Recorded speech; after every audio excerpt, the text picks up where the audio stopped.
नमस्कार, मी मंगेश म्हात्रे बहुजन शक्ती न्यूज मध्ये तुमचं स्वागत करतो। आजची राजकीय आणि गुन्हेगारी विश्वात एकच चर्चा आहे, कुख्यात गँगस्टर मयूर शिंदे यांचा भाजपमधला प्रवेश। मयूर शिंदे यांच्या प्रवेशाने अनेक प्रश्न उपस्थित झाले।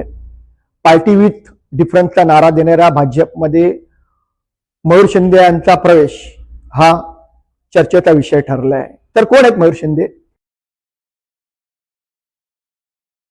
मयूर शिंदे यांची गुन्हेगारी कारकीर्द भांडूपमध्ये झालेली आहे। भांडूप, विक्रोळी, सायन, वडाळा या परिसरात त्यांचा दबदबा आहे। मयूर शिंदेचे विविध राजकीय पक्षांशी घनिष्ठ संबंध असलेले समाज माध्यमांवर वेळोवेळी दिसलेले आहे।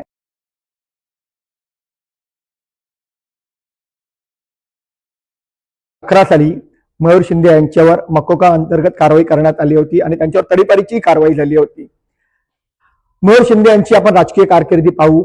2017 साली महापालिका निवडणुकीच्या पार्श्वभूमीवर त्यांनी भाजपमध्ये प्रवेश केला होता। त्यानंतर 2023 साली मयूर शिंदे यांनी राष्ट्रवादी काँग्रेस पक्षात प्रवेश केला होता। जितेंद्र आव्हाड यांनी त्यांना नियुक्त पत्र दिले होते।